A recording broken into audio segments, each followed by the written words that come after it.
서울에서 공부하고 서울에서 머물고 있을 때는 이러한 부분들에 대해서 아무런 의식도 하지 않았고 또 서울이라는 곳이 주는 어떤 문화적 혜택이라든지 어떤 생활의 편리, 삶의 부분에 있어서 주는 혜택들에 대해서 상당히 가치 있게 생각을 하고 있었는데 이제 시골에 내려가서 살면서 느낀 점은 우리가 보통 뭐 건강식이다, 뭐 건강관리다, 그 외에 뭐 헬스다, 뭐 헬스케어다, 다양한 뭐 건강보조법들, 각종 건강법들을 실천하고 심지어는 집에서 먹는 음식조차도 뭐 유기농과 정수된 물 이러한 것들을 중심으로 해서 자신의 건강들을 무지하게 많이 챙기고 있습니다. 그러나 실제로 우리가 가장 가까이 인간이 중요한 어떤 삶의 본질에 해당되는 공기, 물 이러한 부분이 주는 어떤 혜택들은 뭐 서울과는 비교가 되지 않을 정도로 지방이 훨씬 더 유리할 것입니다.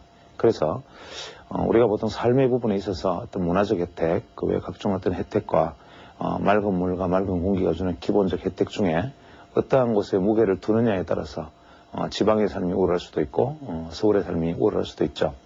주식이라는 것도 마찬가지입니다. 어떤 측면에서 주식이 훨씬 더 달콤한 매력을 주는 주식이 있고 어떤 종목들은 뭐 훨씬 많은 수익을 보장하는 것처럼 아주 그치 화려하게 포장된 종목들이 있을 수 있는데 이것을 보는 가치에 따라서는 그러한 것들이 주는 매력 못지않게 이러한 것들이 주는 그 부작용이나 그 외에 각종 감춰진 독소들을 생각한다면 오히려 공기 좋은 시골의 물이나 공기처럼 항상 안정적으로 유지되고 본질 가치가 유지되는 우량하고 건강한 어떤 주식들이나 종목들도 존재하고 있을 것입니다. 그래서 사람은 보는 각도에 따라서 지방이냐 시골이냐가 더 선호되는 부분이 있듯이 주식이라는 것도 막상 내 눈에 보여지는 어떤 그런 아름다운 점보다는 실제로 나에게 있어서 이것이 고통을 주지 않고 미래의 어떤 경우에도 나에게 안심을 시켜줄 수 있는 주식 이러한 종목들을 끊임없이 가까이 하고 옆에 두므로 해서 항상 맑은 공기와 맑은 물에 살면서 건강을 유지하는 것과 같은 그런 바람직한 어떤 계기가 될 수 있기를 바랍니다.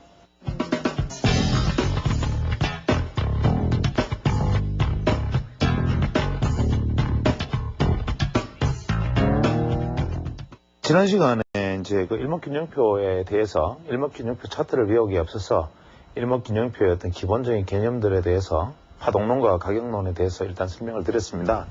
이 이제 일목균형표에서 이 파동론과 가격론을 이제 다시 한번 얘기를 해보면 사실 내용이 좀 많이 난해하죠. 이 난해해 보이지만 실제로 이것이 형성되는 한 개의 차트의 형태를 완전히 익히는 것이기 때문에 제가 이렇게 설명을 하면서도 굉장히 난해한 점이 많다는 것을 익히 알고 있고 또 이것이 실제 차트의 사례를 이어가면서 설명을 하면 좀 더 눈에 쉽게 들어올 수 있는데 여건상 이 분필로 이어서 설명하는 부분들이 쉽게 전달이 안 될 수도 있지만 어떤 면에서는 저는 오히려 이것이 다행이 아닌가라는 생각도 있습니다.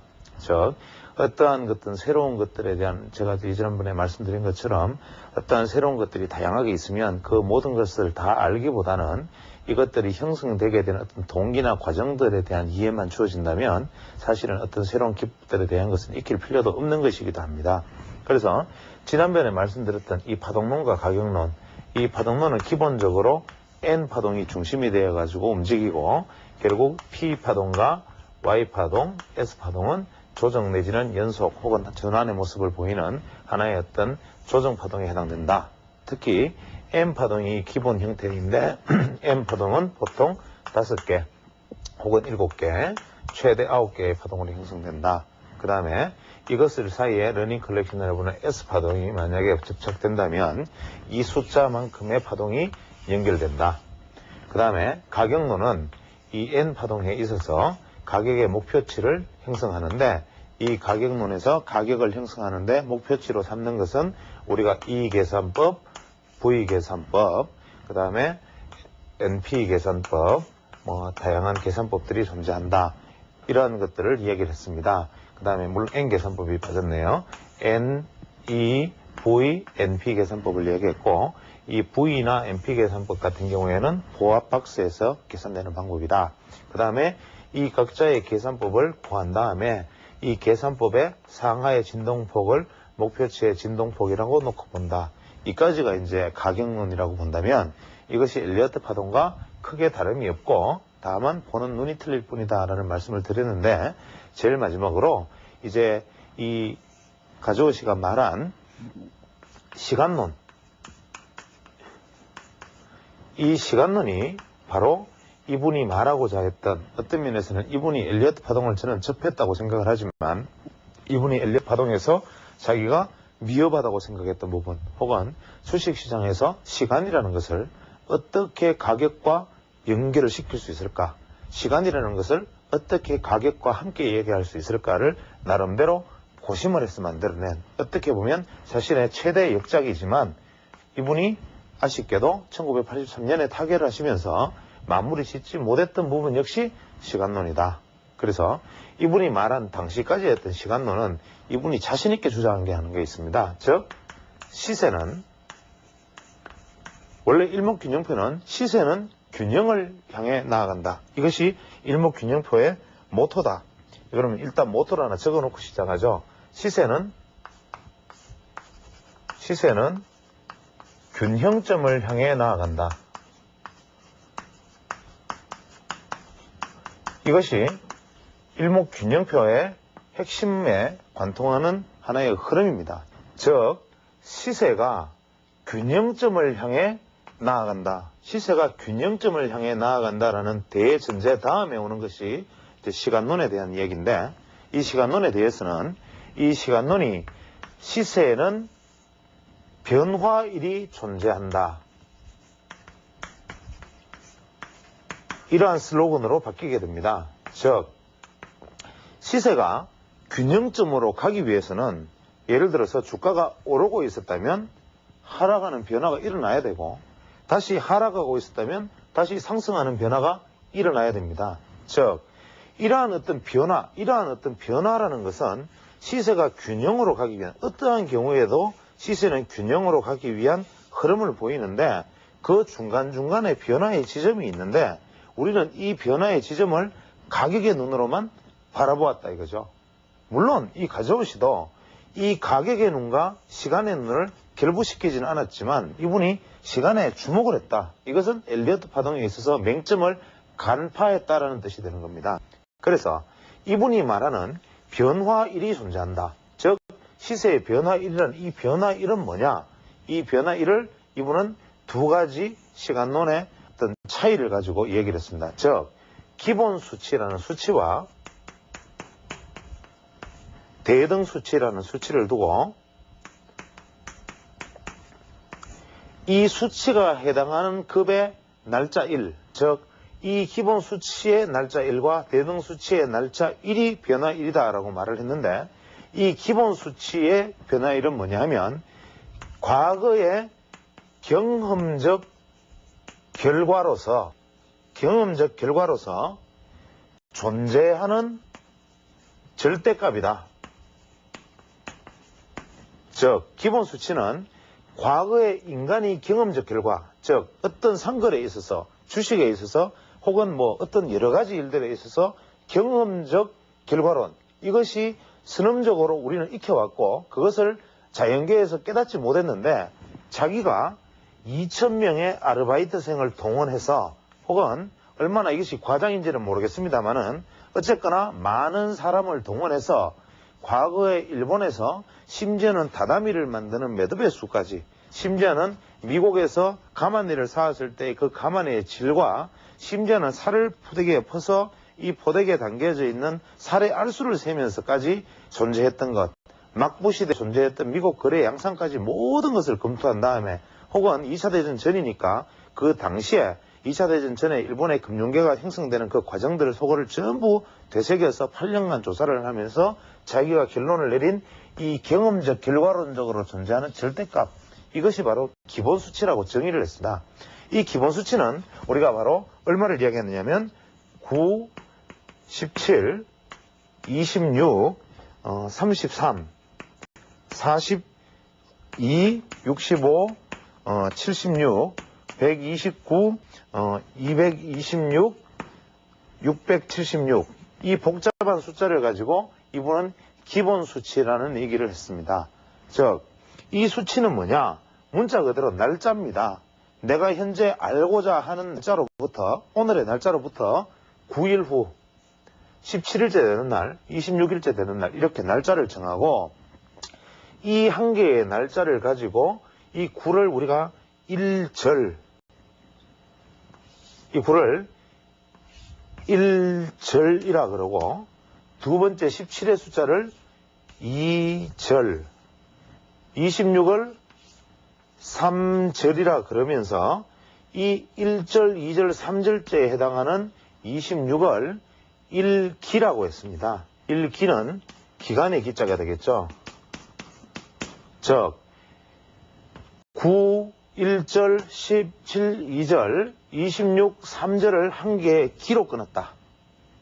그래서 26일째 되는 날을 한 기라 그러고, 그 다음에 우리가 76일째 되는 날을 1순이라 그랬다. 한 바퀴 돌았다는 뜻이 되겠죠. 1순. 그 다음에 226일째 되는 날을 1환.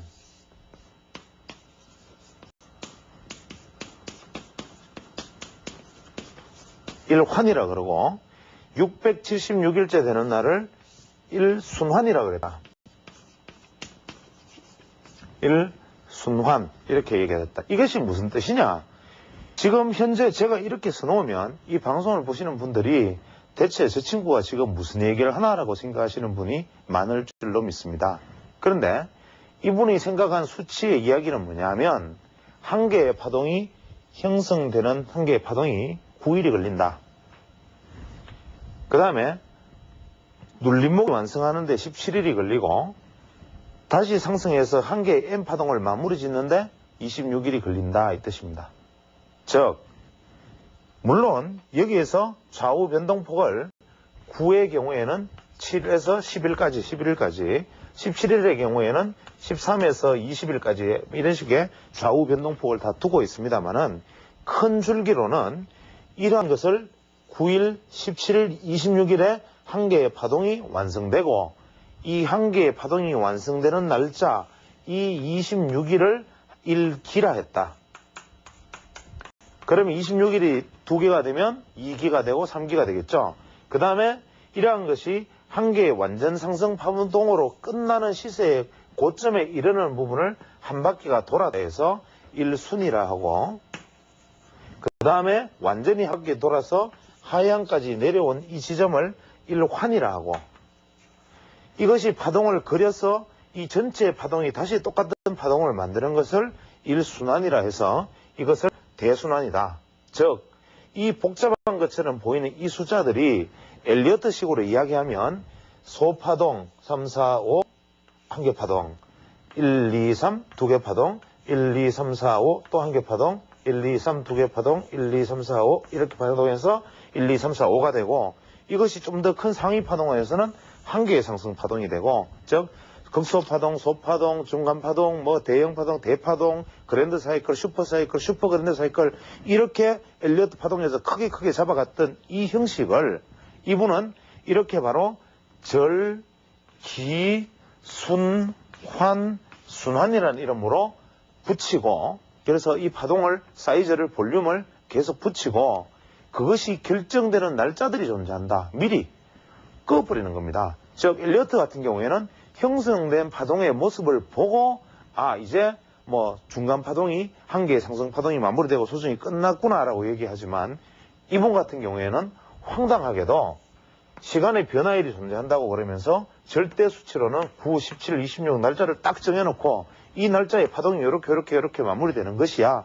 이것이 과거 경험적 결과론이야. 이렇게 얘기를 합니다. 살을 팔아도 마찬가지, 사람이 돗자리를 짜도 마찬가지, 인간이 하는 행위들에 한 개의 사사동의 파동에 마무리되는 날짜는 이러하더라라는 경험론적 결과, 즉 선험적 결과의 어떤 존재, 이 절대값이라는 것이 바로 기본수치다. 이렇게 얘기를 한 겁니다. 그 다음에 대응수치라는 것은 뭐냐 하면, 이 기본적인 수치가 존재를 하고 아울러 모든 행위는 직전의 학습 경험에 영향을 받아서 다음의 행동의 결과가 나타난다. 역시 인과율입니다. 즉 이전에 어떤 과정을 거쳤던 것이 현재의 어떤 모습을 나타내는 중요한 신호다. 즉 과거에 대응되었던 어떠한 것들이 현재에 대응되어지는 부분을 우리가 대응수치라 하자. 즉 이것은 변동값이다. 이 대응 수치의 개념을 쉽게 설명을 하면 이제 예를 들어서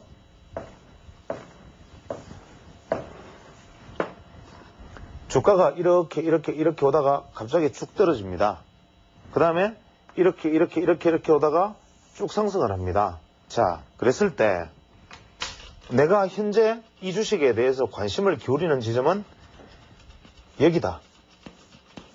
이렇게 얘기를 하면 이 의미 있는 지점은 여기가 될 것이고, 그러면 여기와 여기 사이에서 이만큼 하락하는데 걸린 시간이 예를 들어서 18일이다. 그러면 이 여기서 18일째 되는 날짜가 의미 있는 숫자가 될 것이다. 혹은 이 고점이 이까지가 예를 들어서 뭐 50일이다. 여기서 있던 50일에는 어떤 무언가의 변화가 일어날 것이다.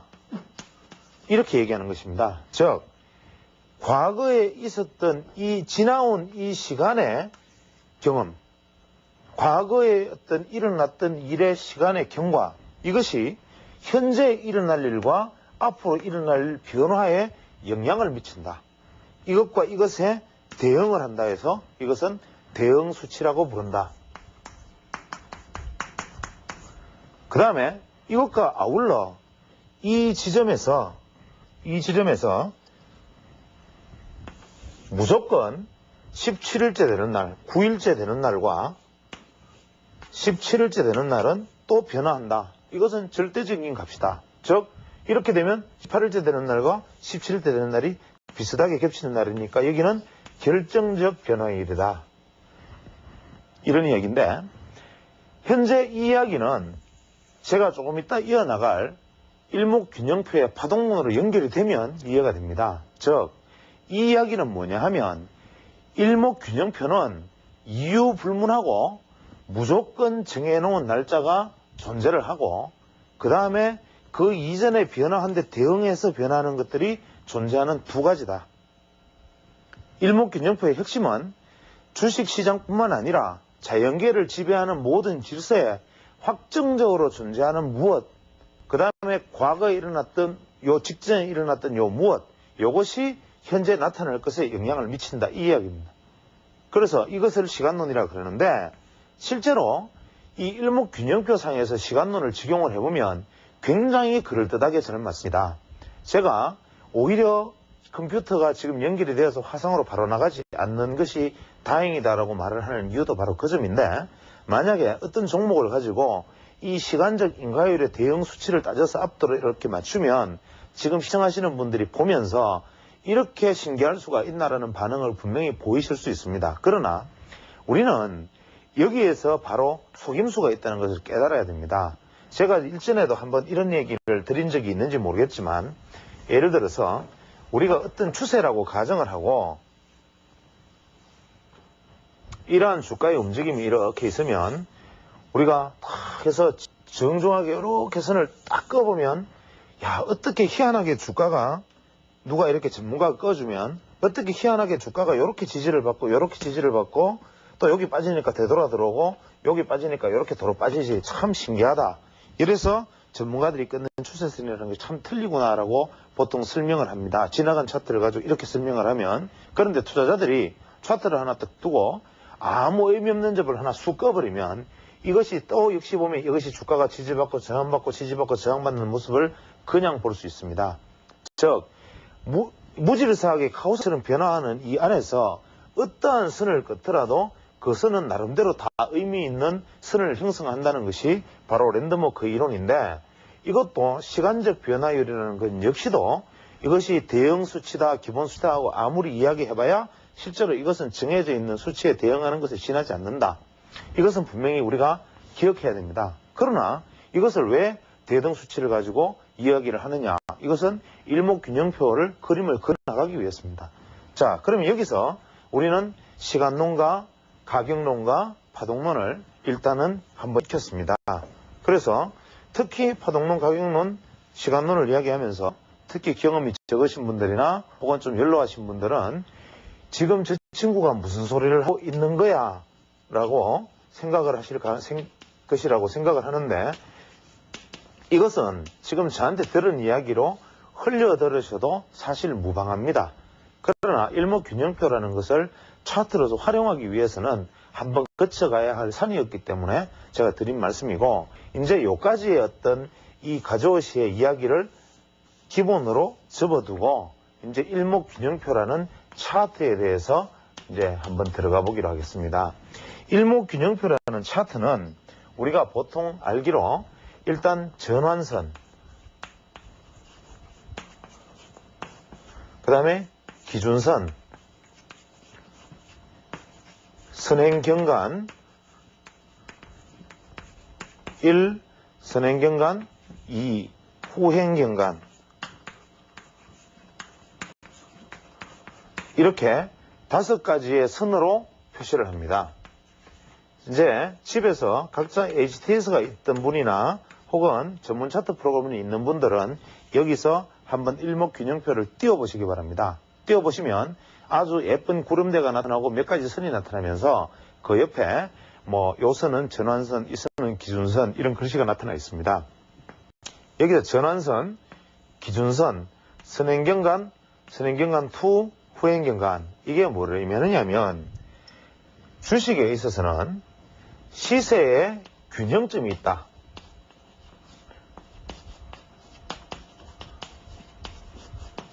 즉 시세의 균형을 알 수 있는 선이 있다. 즉 전환선은 뭐냐면 이 가조시가 말한 시세는 매도세와 매수세의 균형이 깨어지면 시세는 변화한다. 이 이야기를 전환선에 담고 있습니다. 즉 가조시의 가장 기본적인, 즉 이 가조 야마이토시의 가장 핵심 이론은 뭐냐 하면 시세는 균형을 향해서 나아가고 이 균형이 깨어지면 크게 변화한다, 이겁니다. 즉 여기서 전환선이라는 개념은 시세의 균형점이 무엇인지를 가르쳐주는 선입니다. 즉 매도세와 매수세와의 균형이 어디냐를 가르쳐주는 것이고, 이것이 어떤 쪽으로 방향을 잡느냐에 따라서 매수세가 이겼느냐 매도세가 이겼느냐를 알 수 있다, 이겁니다.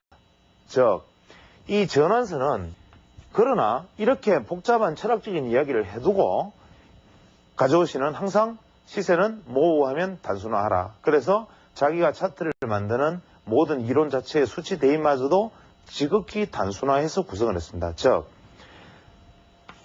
지난 9일간의 고가와 저가 중에 최고가와 최저가, 최고가와 최저가를 합해서 나눈 것이 전환선이다. 이것이 뭐냐? 이동평균선과 뭐가 틀리느냐 하면, 자 9일간이니까 우리가 9일 이동평균선이라는 가정견을 한번 세워보죠. 9일 이동평균선은 9일간의 주가의 합을 생겼는데 오늘의 주가가 여기 있으면 이 9일간의 평균치에 오늘의 수치를 더해서 다시 나누기 9를 하고, 또 한 번 더 주가가 올랐다 하더라도 이 평균치에 다시 오늘의 주가를 더해서 나누기 9를 하고 하다 보니까 주가에 비해서 움직임이 이동평균선이 숫자가 5일에서 6일, 7일, 100일 넘어갈수록 둔해집니다. 반영이 돼봐야 미약하게 반영이 되니까. 그런데 이것은 고가든 저가든 상관하지 않고 지난 9일간의 주가를 전부 평균해서 나눈 것, 평균한 것이 이동평균값이라면 이 가조시의 전환선, 일목균형표의 전환선은 지난 9일간의 시세가 이렇게 있는데 시세가 이렇게 움직였다고 가정을 하면 9일간 이 값들은 의미가 없고 최고가를 형성했던 가격과 최저가를 형성했던 가격, 이 두 개가, 예를 들어서 9일간의 저가가 요게 100원이고 150원이고 최고가가 200원을 형성했고 최저가가 80원을 형성했고 다시 110원에 와 있다고 가정을 하면 현재 이 가조의 전환선에서는 100일과 150원, 110원 이것은 의미가 없는 것이고 이 9일간의 기간 중에 200이란 수치와 80이란 수치, 이것만이 중요하다. 즉 200 더하기 80원, 280이고 이것을 나누기 2를 하면 140이다. 즉 전환선의 값은 현재는 140이 된다. 이렇게 얘기하는 것입니다. 근데 만약에 그 다음날 상한가가 꽝 치면 어떻게 되겠습니까? 만약에 220원이 됐다.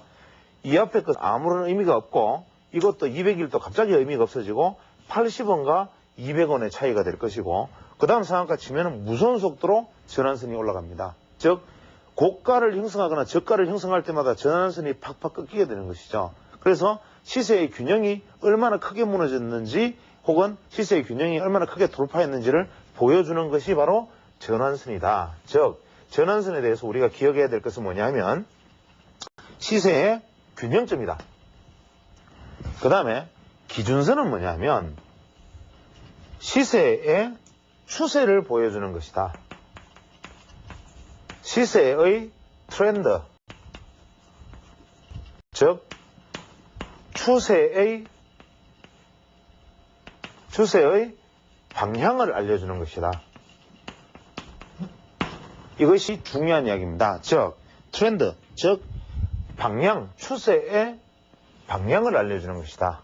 이것은 뭐냐면 전환선은 시세의 균형점에서 이것이 위로 갈지 밑으로 갈지는 모르는데 어쨌거나 균형이 깨어지면 순간적으로 움직이는데 이것이 한번 깨어진 균형이 추세를 형성해버릴지 아니면 일시적으로 한번 균형을 깨고 다시 무너질지는 모른다. 그러나 이 기준선의 방향은 시세의 트렌드이며 이것은 추세의 방향을 알고 있다 그랬습니다. 여기서 조금 앞으로 다시 돌아가면 제가 시간론에서 얘기를 하기를 이런 얘기를 했습니다. 자, 변화일이 존재한다라고 얘기했죠. 그럼 변화일은 뭐냐? 제가 대등수치라든지 기본수치 안에서 날짜가 정해져 있다 그랬고 주가가 예를 들어서 오늘이 100원인데 오늘로부터 26일 후가 예를 들어서 기본수치에 해당하는 날이 될 겁니다. 그런데 공교롭게도 만약에 대등수치까지 일치했다고 가정을 하죠. 예를 들어서 지금으로부터 한 25일이나 26일 전에 시세에 변화하는 변곡점이 있었다. 그러면 오늘 날짜로부터 26일째 되는 날 이것이 대등수치로도 의미가 있고 기본수치로도 26일의 의미가 있는 날이 되는데 이 특히 기본수치와 대등수치가 일치하는 날은 이것은 전환일이 될 확률이 높다.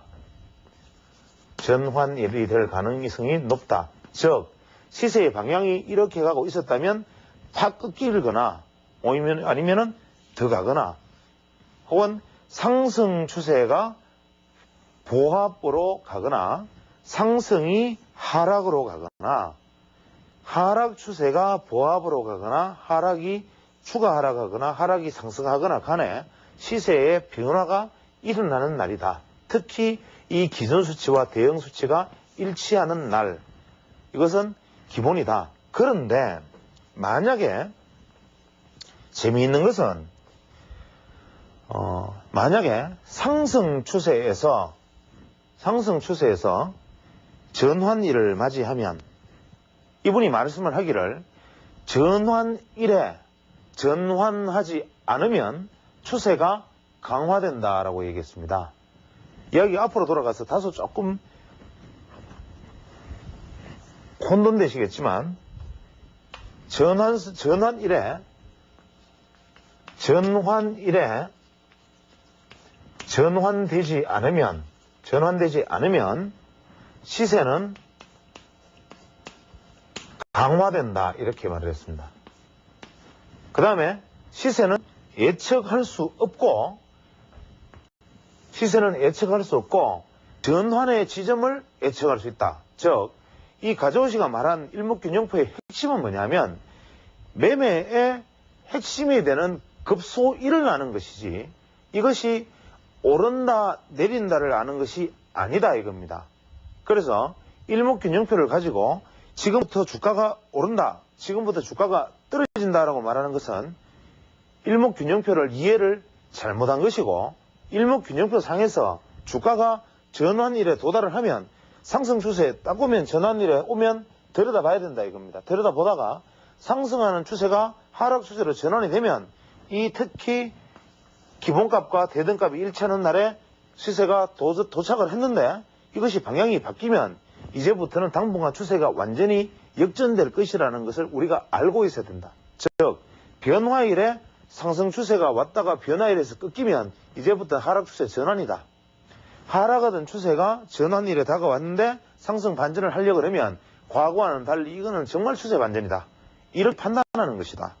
그러나 전환일이 왔는데 전환이 되지 않으면 추세는 강화되는데 한 가지 재미있는 것은 뭐냐 하면 상승 추세에서 전환일에 전환되지 않으면 상승 추세에서 전환일이 왔는데 하락 전환되지 않으면 추세가 연장되고 하락 추세에서 변환일에 왔는데 반전하지 아니하면, 즉 변환되지 않으면 추세가 강화된다, 이렇게 얘기했습니다. 이 말의 차이가 상당히 있는 거죠. 즉 변환일에 상승하던 주식이 변환일에 와서 하락 전환하지 않으면 비실비실 더 오르는 연장이 일어날 것이다.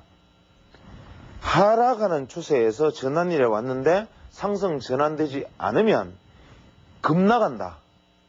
하락 추세가 강화된다. 이것이 뭡니까? 올려진 물체와 떨어지는 물체의 가속도 차이다, 이거죠.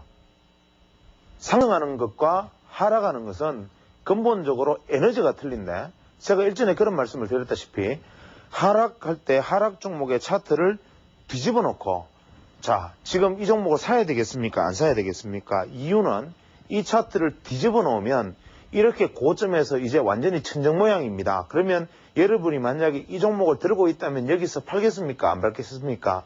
그것을 생각해 보면 이 하락 차트는 지금 매수 지점입니다 라고 말하는 사람이 아주 얼치기라고 제가 말씀을 드렸는데, 그 이유는 뭐냐면 하락 차트를 뒤집어 놓으면 상승 차트고 상승 차트를 뒤집어 놓으면 하락 차트다라고 생각을 하면 근본적으로 시장 에너지와는 괴리되는 생각을 갖고 있다는 겁니다. 즉 하락하는 물체와 쏘아올려진 물체의 에너지는 틀리고, 상승할 때 따라가서 내가 돈을 주고 사야 하는 사람 입장에서는 조심하고 움츠리고 한 번 더 확인하지만, 무너지는 상황에서 심리적 공황에서 투매에 가담하는 것은 그냥 일시적으로 바로 무너진 뚝처럼 쏟아지기 때문에 하락과 상승이 다른데, 이 가져오시는 이것을 간파를 한 거죠.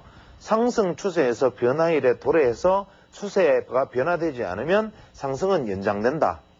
하락 추세에서 변환일에 도래해서 추세가 전환되지 않으면 오히려 강화된다. 그러면 우리는 일목균형표를 볼 때 이 종목이 변화일에 도달하고 있는데, 하락하고 있던 종목이 변화일에 왔는데 상승으로 돌입하지 않고 상승 추세로 돌입하지 않는다. 어떻게 되겠습니까? 한 번 더 큰 하락이 있을 것 같으니까 지금이라도 손절매하고 나오자, 이런 얘기가 돼야 되고, 어떤 종목을 보유하고 있다가 변화일이 왔는데 하락 전환 안 되니까 야, 더 올라가나 봐, 더 사지 말고 가지고 있는 종목이 조금 더 오르면 그때 돼서 이익 실현하고 나와야 한다, 이런 얘기로 연결이 될 겁니다. 이것이 바로 이 전환일의 개념인데, 여기서 이 전환선의 개념은 이 전환일의 개념과는 틀리지만 매수와 매도의 균형이 깨어지면서 변화하는 것이고, 기준선은 시세의 트렌드가 추세에서의 어떤 방향성을 보여준 것인데, 기준선을 찾아내는 공식은 어떻게 되느냐면 지난 26일간의 고점과 최고점과 최저점을 평균한 것이다. 즉 어떻게 보면 전환선은 단기이동 평균선이고 기준선은 장기이동 평균선과 비슷한 거다. 그러나 이동평균선은 거기에 속해 있는 날짜를 전부 합해서 나누기 한 것이지만, 이 전환선과 기준선은 고점과 저점, 최고점과 최저점만을 취한 것이고, 그 시세의 최고점과 최저점을 나누기 위해서 평균 중간 에너지의 최대 진폭 에너지의 중간값을, 즉 균형점을 취한 것이다. 이게 틀린다 이거죠. 그래서 기준선은 시세 트렌드에서 방향을 알 수 있는데, 20일 이동 평균선은 이미 추세가 상승 전환하면 상당히 오랫동안 가고, 5일 이동 평균선은 추세 전환해도 금방 끊기가 쉬운 것과 같은 이치다. 즉 기준선을 굳이 악의적으로 해석하자면 이 사람 엉터리 아니냐, 26일간 즉 20일 이동평균선의 방향을 놓고 시세 트렌드의 방향을 안다. 그거 당연한 얘기 아니냐 이렇게 생각할 수 있지만 이 사람이 말한 것은 에너지에 주목했기 때문에 최고점과 최저점만을 취하는 것이다. 그 다음에 이러한 두 개가 전환선과 기준선이 형성이 되면 우리는 보통 현재 일목균형표를 공부한 사람들의 거의 대부분의 견해는 이 전환선과 기준선은 큰 의미가 없기 때문에 그리 공부할 필요가 없고 알 필요가 없다라는 얘기를 합니다. 그냥 전환선과 기준선의 매매 기법은 어떻게 되느냐. 이 기준선을 전환선이 골든 크로스 하면 매수다. 이 기준선을 전환선이 데드 크로스 하면 매도다. 이렇게 이 정도로 단순하게 생각하면 된다. 즉 일목균형표를 볼 때 전환선이 기준선을 데드 크로스 하면 매도해라. 전환선이 기준선을 골든 크로스 하면 매수해라. 이렇게 얘기를 하지만 이것은 이동평균선의 개념을 그대로 갖다 대서 대입한데 지나지 않는다. 즉 시세 전체의 평균과 최대 진폭 에너지의 평균은 틀린다. 이것을 지금 이해를 못하는 것입니다. 즉 여기서 우리가 시노하라의 비율을 한번 사례를 들어볼 수 있는데 우리 시노하라의 비율에 대해서 투자자들이 아시는 분이 있을 것입니다. 시노하라의 AB 레이시오라 그러죠.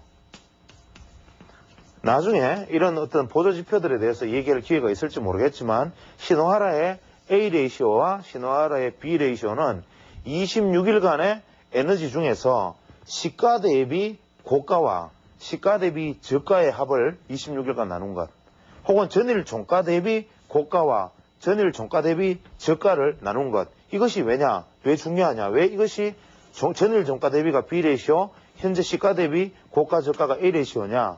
특히 이 A 레이시오와 B 레이시오는 왜 이것이 에너지고 인기고 심리냐? 이것이 바로 최대 진동폭이 주는 것이 시장에 차지하는 비중이 크다. 즉 이 주가가 이만큼 한번 솟을 수 있었던 그 당시의 여건, 밑으로 이만큼 떨어질 수 있었던 그 당시의 여건들은 시장에 분명히 녹아있는 무엇인가 있다.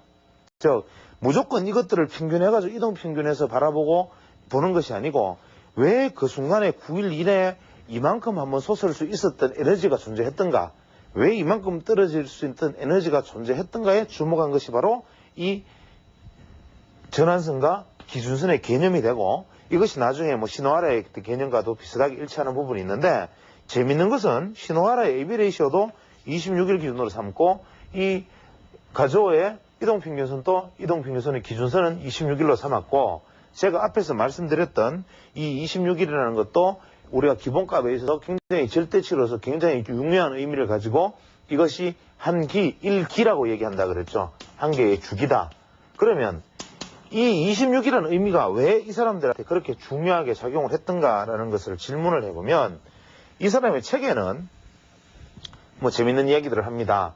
26일째 되는 날, 혹은 이것은 달력의 주기와 양음역의 주기와 흐르는 또 있기도 하고, 막부 시대부터 일본에서 내려오던 관습들 뭐 다양한 것들을 자기들이 연구한 결과에 의하면, 자기가 사람을 엄청나게 동원해서 이것을 연구한 바에 의하면 26일이 최대 변곡점이다라고 말을 하지만, 실제로 일본 시장이 일주일에 5일 정도 열렸으니까 한 달이면 거래일이 26일이고 그것을 거래일 26일 동평균을 하겠다는 생각을 하는 것은 당연하지 않나 생각하고, 제 생각에는 아마 이분이 생각했던 것도 26일은 뭐 그럴듯하게 표현을 하지만 실제로는 아마 실거래일이 한 달 거래일이 26일 때문이었나 아니었나 생각을 합니다. 그래서 저는 보통 이 일목균형표를 쓸 때 원래 22거래일을 중심으로 기준선을 잡고 그 외의 모든 것도 수치를 낮춰가지고 변용을 해서 사용을 합니다. 그래서 이 시노하라 자신도 이 기준선과 전환선의 수치를 변형할 때 수추천을 합니다. 17일로 바꾸거나 혹은 극단적인 경우에 9일선 같은 경우 5일로 바꿔서 사용할 수도 있다라고 얘기를 하고, 심지어는 13일까지 내려서 13일선을 기준선으로 삼을 수도 있다. 이런 추천, 예외 추천도 자기 스스로 합니다. 그래서 이것은 아마 거래일 기준인 것처럼 보이고, 이 부분에 다시 돌아가서 매매는 전환선과 기준선이 골든 크로스다, 데드 크로스다, 이게 중요한 게 아니고, 이것의 매매의 기준은 어떻게 되느냐 하면, 기준선을 전환선이 골든 크로스 후에 재골든 크로스가 냈을 때가 매수 시점이고, 기준선을 전환선이 데드 크로스 후에 재데드 크로스를 낼 때가 매도 사인입니다. 혹은 골든 크로스 후에 지지받고 다시 오르는 이 지점을 리골든 크로스라고 얘기하기도 하기 때문에 돌파에서 지지받거나 돌파에서 재돌파하는 국면을 매수 국면, 그 다음에 매도에서 돌파했다가 다시 데드 크로스 내면 매도 국면, 혹은 돌파했다가 디디고 다시 하락하면 매도 국면, 이렇게 얘기를 하는데, 이 전환선과 기준선의 관계에서 재미있는 것은 뭐냐 하면, 우리가 이 신호하라가 매수호기라고 표현한 시기가 뭐냐 하면, 신호하라의 매수호기는 주식을 매수하기에 좋은 국면은 뭐냐? 이것은 전환선 시세가 전환하고 난 다음에 기준선과 전환선을 뚫고, 특히 전환선을 먼저 뚫고 기준선을 뚫는 것이 당연하겠죠. 이러한 뚫고 올라가서 기준선 위에 시세가 존재를 하고, 종가가, 그 다음에 기준선이 상방향으로 추세를 잡았을 때, 그래서 9일 거래일 동안, 그 다음에 추세를 잡고 난 다음에 9일간 주가가 조정을 받을 수도 있으나, 이 9일간 하락을 한다 하더라도 9일 중에 하루는 반전을 해준다면 이것은 매수의 혹이다. 이것이 뭘 의미하겠습니까? 즉 9일간 계속 하락을 계속 해버리면 이 전환선은 다시 밑으로 완전히 꺾여버리기 때문에 지속적으로 조정을 받아도 9일째에 조정을 받아도 고점만으로 형성되니까 전환선은 별로 꺾이지 않는데, 이 마지막 9일째 되는 때까지 하락해버리면 전환선이 꺾여버리니까 이때 반등을 하루만 해줘도 전환선은 꺾이지 않는다. 그래서 9일 이내에 반등만 해준다면 주가가 기준선 위에 있는 한 조정을 받아도 매수를 하고, 전환선을 돌파한 주가가 기준선을 돌파한 주가가 기준선 위에 종가가 놓이고 기준선이 방향성을 상향으로 잡았을 때는 매수하기에 아주 좋은 혹이다. 이 전환선 기준선 안에서는 이런 이야기합니다. 나머지 이야기는 다음 시간에 이어서 계속해 나가도록 하겠습니다.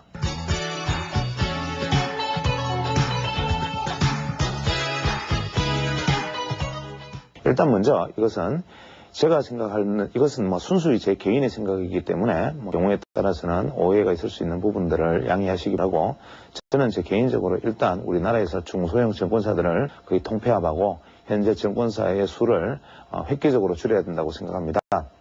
현재 증권사들이 가끔 난립하고 지금도 계속 증권사들이 설립하고 있으면서 HTS 수수료가 점점 떨어지기 시작하면 수익 구조를 낼 수 있는 방법은 빈번한 매매와 잦은 매매, 그 각종 자금을 유치해서 어떻게든지 수수료를 올리는 일밖에 없는데, 이러한 수수료를 올리기 위해서는 소위 말하는 영업이라는 것을 해야 됩니다. 증권사 창구에서 투자 상담사들이 투자자들에게 어떤 수익을 보장한다든지 어떤 긍정적인 얘기를 했더라도 자기에게 자금을 맡겨야 하고, 그 맡겨진 자금은 계좌에 묶여 있으면 그 계좌는 아무리 유치해도 소용이 없는 것이니까 여러 가지 빈번한 매매라든지 잦은 매매를 통해서 계속적으로 회전을 시켜서, 심지어는 제가 들은 어떤 분의 이야기로는 수익은 안 나도 좋다.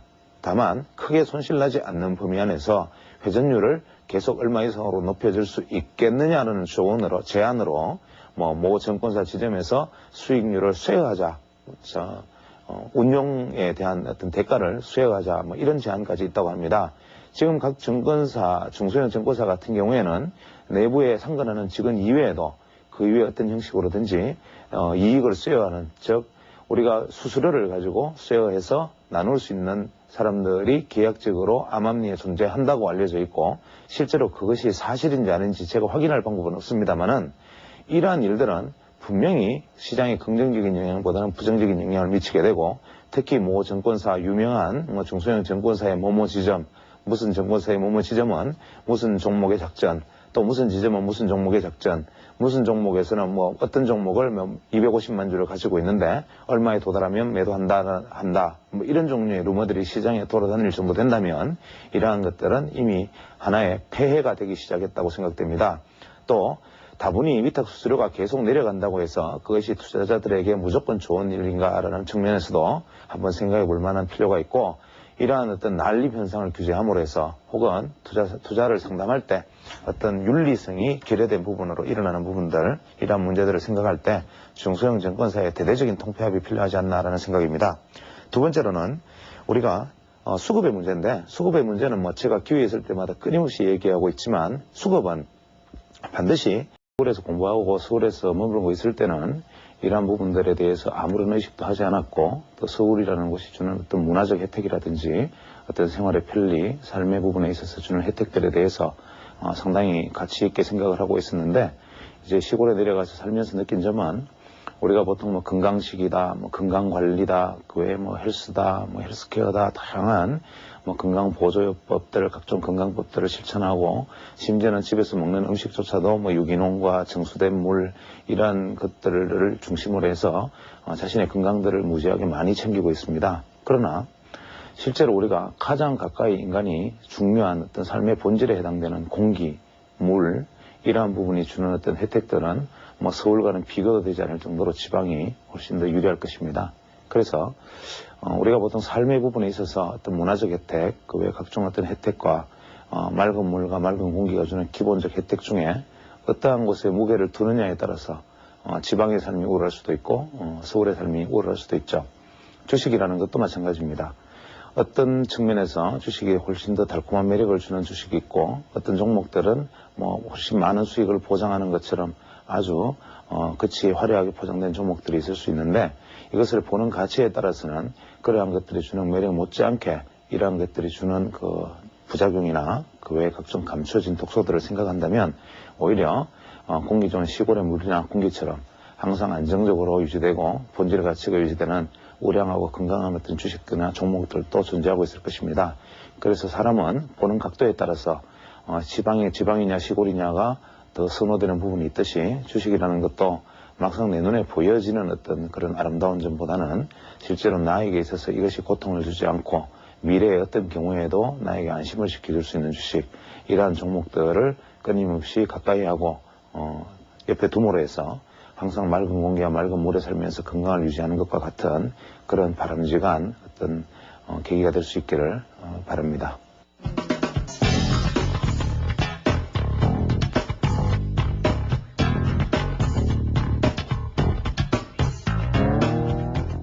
지난 시간에 이제 그 일목균형표에 대해서 일목균형표 차트를 배우기에 앞서서 일목균형표의 어떤 기본적인 개념들에 대해서 파동론과 가격론에 대해서 일단 설명을 드렸습니다.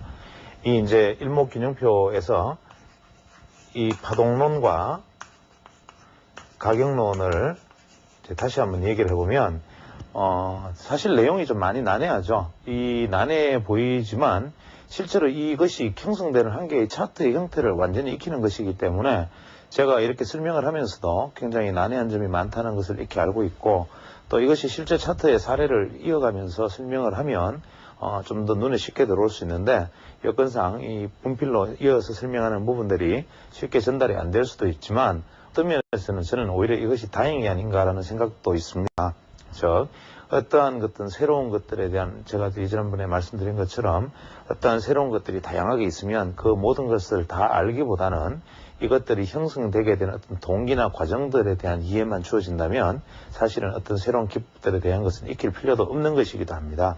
그래서 지난번에 말씀드렸던 이 파동론과 가격론, 이 파동론은 기본적으로 N파동이 중심이 되어 가지고 움직이고, 결국 P파동과 Y파동, S파동은 조정 내지는 연속 혹은 전환의 모습을 보이는 하나의 어떤 조정파동에 해당된다. 특히 M파동이 기본 형태인데 M파동은 보통 5개 혹은 7개, 최대 9개의 파동으로 형성된다. 그 다음에 이것을 사이에 러닝 컬렉션을 보는 S파동이 만약에 접촉된다면 이 숫자만큼의 파동이 연결된다. 그 다음에 가격론은 이 N파동에 있어서 가격의 목표치를 형성하는데, 이 가격론에서 가격을 형성하는데 목표치로 삼는 것은 우리가 이익계산법, 부의계산법, 그 다음에 NP계산법, 뭐 다양한 계산법들이 존재한다. 이러한 것들을 이야기를 했습니다. 그 다음에 물론 N계산법이 빠졌네요. N, E, V, NP 계산법을 이야기했고, 이 V나 NP 계산법 같은 경우에는 보합 박스에서 계산되는 방법이다.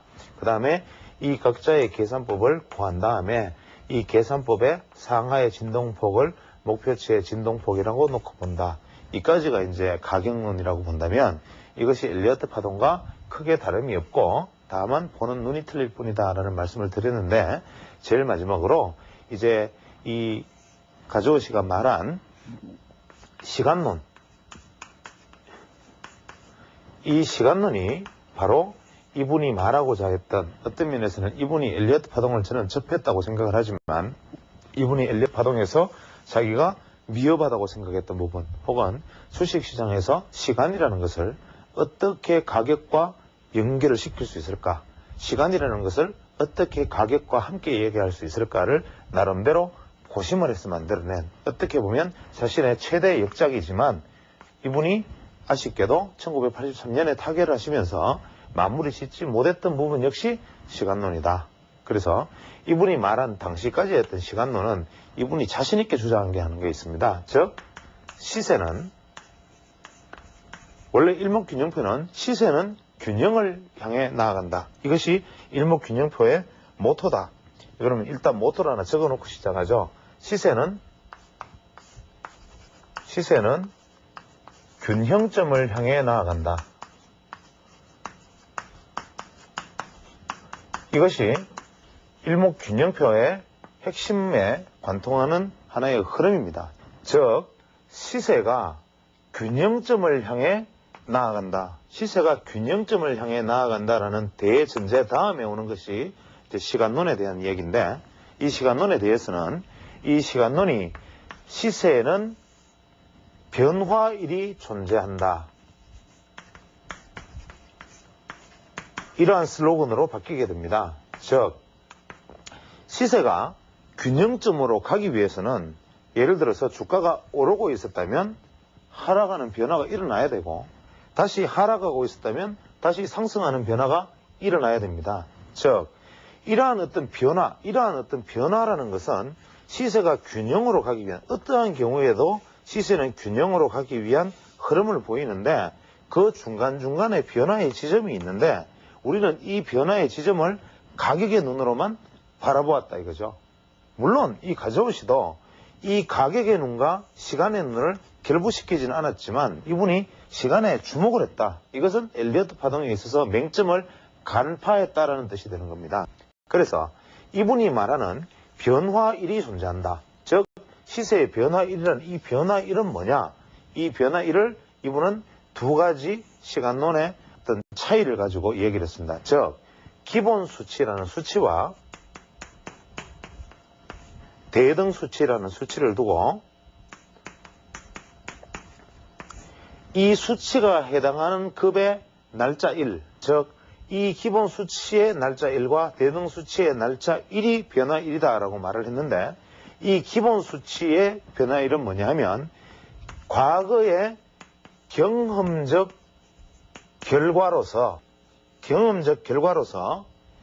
존재하는 절대값이다. 즉, 기본 수치는 과거의 인간이 경험적 결과, 즉 어떤 상거래에 있어서, 주식에 있어서, 혹은 뭐 어떤 여러 가지 일들에 있어서 경험적 결과론, 이것이 선험적으로 우리는 익혀왔고, 그것을 자연계에서 깨닫지 못했는데, 자기가 2,000명의 아르바이트생을 동원해서, 혹은 얼마나 이것이 과장인지는 모르겠습니다만은 어쨌거나 많은 사람을 동원해서 과거에 일본에서 심지어는 다다미를 만드는 매듭배수까지, 심지어는 미국에서 가마니를 사왔을 때 그 가마니의 질과, 심지어는 살을 포대기에 퍼서 이 포대기에 담겨져 있는 살의 알수를 세면서까지 존재했던 것, 막부시대에 존재했던 미국 거래 양상까지 모든 것을 검토한 다음에, 혹은 2차 대전 전이니까 그 당시에 2차 대전 전에 일본의 금융계가 형성되는 그 과정들을 소거를 전부 되새겨서 8년간 조사를 하면서 자기가 결론을 내린 이 경험적 결과론적으로 존재하는 절대값, 이것이 바로 기본 수치라고 정의를 했습니다. 이 기본 수치는 우리가 바로 얼마를 이야기했느냐면 9, 17, 26, 33, 42, 65, 76, 129, 226, 676, 이 복잡한 숫자를 가지고 이분은 기본 수치라는 얘기를 했습니다. 즉, 이 수치는 뭐냐? 문자 그대로 날짜입니다. 내가 현재 알고자 하는 날짜로부터, 오늘의 날짜로부터 9일 후 17일째 되는 날, 26일째 되는 날, 이렇게 날짜를 정하고, 이 한 개의 날짜를 가지고 이 9를 우리가 1절, 이 9를 1절이라 그러고, 두 번째 17의 숫자를 2절, 26을 3절이라 그러면서 이 1절, 2절, 3절째에 해당하는 26을 1기라고 했습니다. 1기는 기간의 기자가 되겠죠. 즉 9, 1절, 17, 2절, 26, 3절을 한 개의 기로 끊었다. 그래서 26일째 되는 날을 한 기라 그러고, 그 다음에 우리가 76일째 되는 날을 1순이라 그랬다. 한 바퀴 돌았다는 뜻이 되겠죠. 1순. 그 다음에 226일째 되는 날을 1환.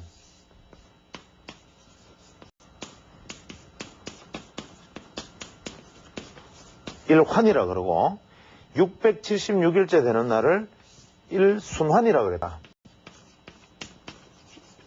1순환. 이렇게 얘기했다. 이것이 무슨 뜻이냐? 지금 현재 제가 이렇게 써놓으면 이 방송을 보시는 분들이 대체 저 친구가 지금 무슨 얘기를 하나라고 생각하시는 분이 많을 줄로 믿습니다. 그런데 이분이 생각한 수치의 이야기는 뭐냐면, 한 개의 파동이 형성되는 한 개의 파동이 9일이 걸린다. 그 다음에 눌림목을 완성하는데 17일이 걸리고, 다시 상승해서 한 개의 N파동을 마무리 짓는데 26일이 걸린다, 이 뜻입니다. 즉, 물론 여기에서 좌우 변동폭을 9의 경우에는 7에서 10일까지, 11일까지, 17일의 경우에는 13에서 20일까지 이런 식의 좌우 변동폭을 다 두고 있습니다만은, 큰 줄기로는 이러한 것을 9일, 17일, 26일에 한 개의 파동이 완성되고, 이 한 개의 파동이 완성되는 날짜, 이 26일을 1기라 했다. 그러면 26일이 2개가 되면 2기가 되고 3기가 되겠죠. 그 다음에 이러한 것이 한 개의 완전 상승 파동으로 끝나는 시세의 고점에 이르는 부분을 한 바퀴가 돌아서 1순이라 하고, 그 다음에 완전히 한 바퀴 돌아서 하향까지 내려온 이 지점을 1환이라 하고, 이것이 파동을 그려서 이 전체의 파동이 다시 똑같은 파동을 만드는 것을 1순환이라 해서 이것을 대순환이다. 즉, 이 복잡한 것처럼 보이는 이 숫자들이 엘리어트식으로 이야기하면 소파동 3, 4, 5 한 개 파동, 1, 2, 3 두 개 파동, 1, 2, 3, 4, 5 또 한 개 파동, 1, 2, 3 두 개 파동, 1, 2, 3, 4, 5 이렇게 파동해서 1, 2, 3, 4, 5가 되고, 이것이 좀 더 큰 상위 파동에서는 한 개의 상승 파동이 되고, 즉 극소파동, 소파동, 중간파동, 대형파동, 대파동, 그랜드 사이클, 슈퍼 사이클, 슈퍼 그랜드 사이클, 이렇게 엘리어트 파동에서 크게 잡아갔던 이 형식을 이분은 이렇게 바로 절, 기, 순, 환, 순환이라는 이름으로 붙이고, 그래서 이 파동을, 사이즈를, 볼륨을 계속 붙이고, 그것이 결정되는 날짜들이 존재한다. 미리 꺼버리는 겁니다. 즉, 엘리어트 같은 경우에는 형성된 파동의 모습을 보고, 이제 중간 파동이 한 개의 상승 파동이 마무리되고 조정이 끝났구나라고 얘기하지만, 이분 같은 경우에는 황당하게도 시간의 변화일이 존재한다고 그러면서 절대 수치로는 9, 17, 26 날짜를 딱 정해놓고 이 날짜에 파동이 이렇게 마무리되는 것이야. 이것이 과거 경험적 결과론이야. 이렇게 얘기를 합니다. 살을 팔아도 마찬가지, 사람이 돗자리를 짜도 마찬가지, 인간이 하는 행위들에 한 개의 사사동의 파동에 마무리되는 날짜는 이러하더라라는 경험론적 결과, 즉 선험적 결과의 어떤 존재, 이 절대값이라는 것이 바로 기본수치다. 이렇게 얘기를 한 겁니다. 그 다음에 대응수치라는 것은 뭐냐 하면, 이 기본적인 수치가 존재를 하고, 아울러 모든 행위는 직전의 학습 경험에 영향을 받아서 다음의 행동의 결과가 나타난다. 역시 인과율입니다. 즉, 이전에 어떤 과정을 거쳤던 것이 현재의 어떤 모습을 나타내는 중요한 신호다. 즉, 과거에 대응되었던 어떠한 것들이 현재에 대응되어지는 부분을 우리가 대응수치라 하자. 즉, 이것은 변동값이다. 이 대응 수치의 개념을 쉽게 설명을 하면 이제 예를 들어서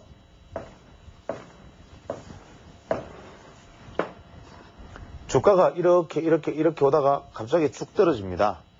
그 다음에 이렇게 오다가 쭉 상승을 합니다. 자, 그랬을 때 내가 현재 이 주식에 대해서 관심을 기울이는 지점은 여기다. 이렇게 얘기를 하면 이 의미 있는 지점은 여기가 될 것이고, 그러면 여기와 여기 사이에서 이만큼 하락하는데 걸린 시간이 예를 들어서 18일이다. 그러면 이 여기서 18일째 되는 날짜가 의미 있는 숫자가 될 것이다. 혹은 이 고점이 이까지가 예를 들어서 뭐 50일이다. 여기서 있던 50일에는 어떤 무언가의 변화가 일어날 것이다. 이렇게 얘기하는 것입니다. 즉, 과거에 있었던 이 지나온 이 시간의 경험, 과거에 어떤 일어났던 일의 시간의 경과, 이것이 현재 일어날 일과 앞으로 일어날 변화에 영향을 미친다. 이것과 이것에 대응을 한다 해서 이것은 대응 수치라고 부른다. 그 다음에 이것과 아울러 이 지점에서 무조건 17일째 되는 날, 9일째 되는 날과 17일째 되는 날은 또 변화한다. 이것은 절대적인 값이다. 즉, 이렇게 되면 18일째 되는 날과 17일째 되는 날이 비슷하게 겹치는 날이니까 여기는 결정적 변화일이다. 이런 이야기인데, 현재 이 이야기는 제가 조금 이따 이어나갈 일목균형표의 파동론으로 연결이 되면 이해가 됩니다. 즉, 이 이야기는 뭐냐 하면 일목균형표는 이유 불문하고 무조건 정해놓은 날짜가 존재를 하고, 그 다음에 그 이전에 변화한데 대응해서 변화하는 것들이 존재하는 두 가지다. 일목균형표의 핵심은 주식시장뿐만 아니라 자연계를 지배하는 모든 질서에 확정적으로 존재하는 무엇, 그 다음에 과거에 일어났던 직전에 일어났던 무엇, 이것이 현재 나타날 것에 영향을 미친다. 이 이야기입니다.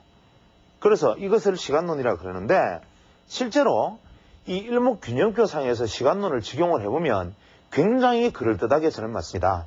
제가 오히려 컴퓨터가 지금 연결이 되어서 화상으로 바로 나가지 않는 것이 다행이다라고 말을 하는 이유도 바로 그 점인데, 만약에 어떤 종목을 가지고 이 시간적 인과율의 대응 수치를 따져서 앞도로 이렇게 맞추면 지금 시청하시는 분들이 보면서 이렇게 신기할 수가 있나라는 반응을 분명히 보이실 수 있습니다. 그러나 우리는 여기에서 바로 속임수가 있다는 것을 깨달아야 됩니다. 제가 일전에도 한번 이런 얘기를 드린 적이 있는지 모르겠지만, 예를 들어서 우리가 어떤 추세라고 가정을 하고 이러한 주가의 움직임이 이렇게 있으면 우리가 딱 해서 정중하게 이렇게 선을 딱 꺼보면, 야, 어떻게 희한하게 주가가 누가 이렇게 전문가가 꺼주면 어떻게 희한하게 주가가 이렇게 지지를 받고 이렇게 지지를 받고 또 여기 빠지니까 되돌아 들어오고 여기 빠지니까 이렇게 도로 빠지지, 참 신기하다. 이래서 전문가들이 끊는 추세선이라는 게 참 틀리구나라고 보통 설명을 합니다. 지나간 차트를 가지고 이렇게 설명을 하면. 그런데 투자자들이 차트를 하나 딱 두고 아무 의미 없는 점을 하나 쑥 꺼버리면 이것이 또 역시 보면 이것이 주가가 지지받고 저항받고 지지받고 저항받는 모습을 그냥 볼 수 있습니다. 즉, 무질서하게 카오스처럼 변화하는 이 안에서 어떠한 선을 긋더라도 그 선은 나름대로 다 의미 있는 선을 형성한다는 것이 바로 랜덤워크 이론인데, 이것도 시간적 변화율이라는 건 역시도 이것이 대응 수치다, 기본 수치다하고 아무리 이야기해봐야 실제로 이것은 정해져 있는 수치에 대응하는 것에 지나지 않는다. 이것은 분명히 우리가 기억해야 됩니다. 그러나 이것을 왜 대등 수치를 가지고 이야기를 하느냐? 이것은 일목균형표를 그림을 그려나가기 위해서입니다. 자, 그러면 여기서 우리는 시간론과 가격론과 파동론을 일단은 한번 익혔습니다. 그래서 특히 파동론, 가격론, 시간론을 이야기하면서 특히 경험이 적으신 분들이나 혹은 좀 연로하신 분들은 지금 저 친구가 무슨 소리를 하고 있는 거야 라고 생각을 하실 것이라고 생각을 하는데, 이것은 지금 저한테 들은 이야기로 흘려 들으셔도 사실 무방합니다. 그러나 일목균형표라는 것을 차트로서 활용하기 위해서는 한번 거쳐가야 할 산이었기 때문에 제가 드린 말씀이고, 이제 요까지의 어떤 이 가조시의 이야기를 기본으로 접어두고 이제 일목균형표라는 차트에 대해서 이제 한번 들어가 보기로 하겠습니다. 일목균형표라는 차트는 우리가 보통 알기로 일단 전환선, 그 다음에 기준선, 선행경관 1, 선행경관 2, 후행경관, 이렇게 5가지의 선으로 표시를 합니다. 이제 집에서 각자 HTS가 있던 분이나 혹은 전문 차트 프로그램이 있는 분들은 여기서 한번 일목균형표를 띄워보시기 바랍니다. 띄워보시면 아주 예쁜 구름대가 나타나고 몇 가지 선이 나타나면서 그 옆에 요 선은 전환선, 이 선은 기준선, 이런 글씨가 나타나 있습니다. 여기서 전환선, 기준선, 선행경관, 선행경관 2, 후행경관, 이게 뭐를 의미하느냐면 주식에 있어서는 시세에 균형점이 있다.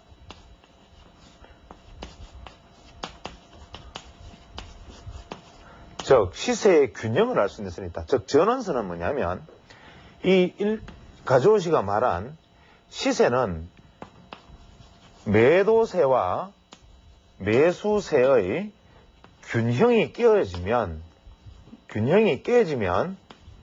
시세는 변화한다. 이 이야기를 전환선에 담고 있습니다. 즉 가조시의 가장 기본적인, 즉 이 가조 야마이토시의 가장 핵심 이론은 뭐냐 하면 시세는 균형을 향해서 나아가고 이 균형이 깨어지면 크게 변화한다, 이겁니다. 즉 여기서 전환선이라는 개념은 시세의 균형점이 무엇인지를 가르쳐주는 선입니다. 즉 매도세와 매수세와의 균형이 어디냐를 가르쳐주는 것이고, 이것이 어떤 쪽으로 방향을 잡느냐에 따라서 매수세가 이겼느냐 매도세가 이겼느냐를 알 수 있다, 이겁니다. 즉 이 전환선은, 그러나 이렇게 복잡한 철학적인 이야기를 해두고 가조시는 항상 시세는 모호하면 단순화하라. 그래서 자기가 차트를 만드는 모든 이론 자체의 수치 대입마저도 지극히 단순화해서 구성을 했습니다. 즉 지난 9일간의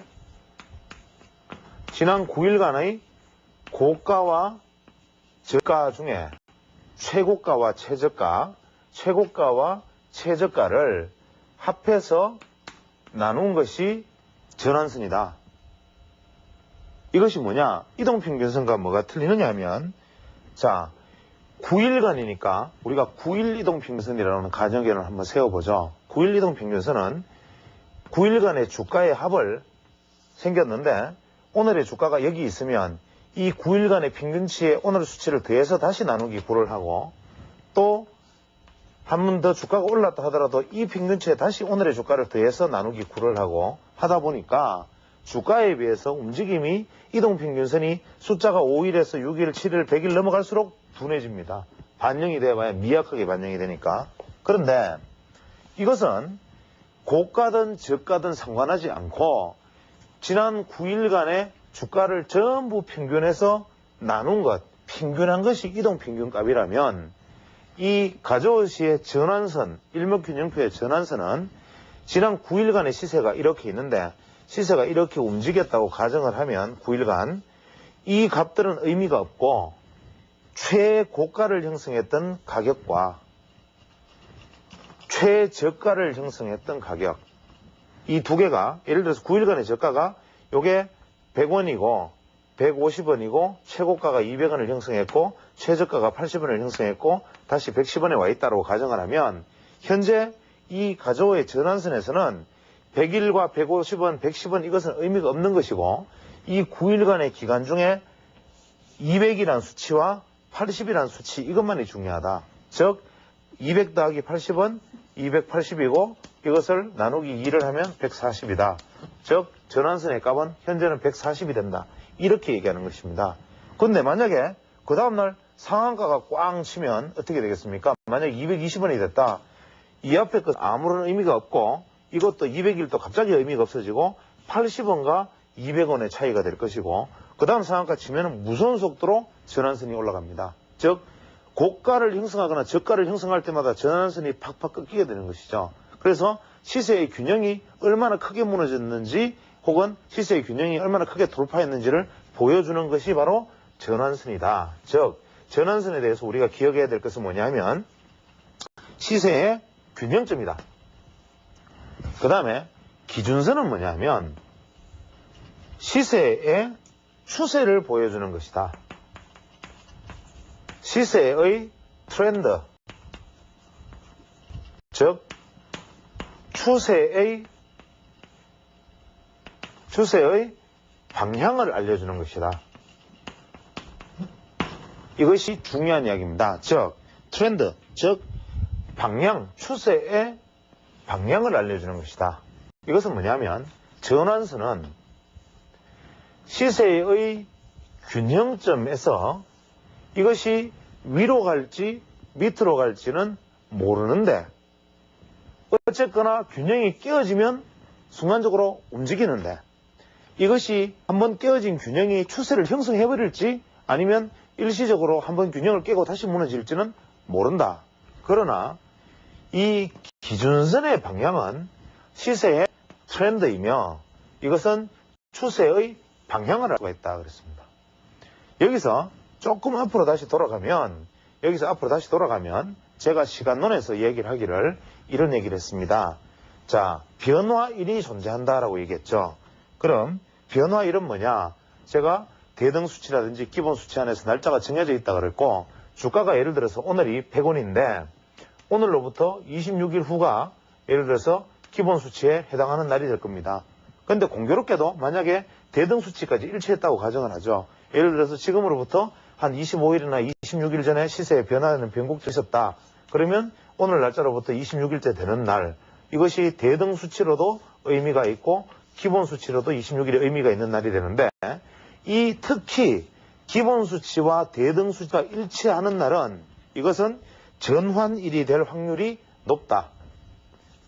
전환일이 될 가능성이 높다. 즉 시세의 방향이 이렇게 가고 있었다면 팍 꺾이거나 아니면은 더 가거나 혹은 상승 추세가 보합으로 가거나 상승이 하락으로 가거나 하락 추세가 보합으로 가거나 하락이 추가 하락하거나 하락이 상승하거나 간에 시세의 변화가 일어나는 날이다.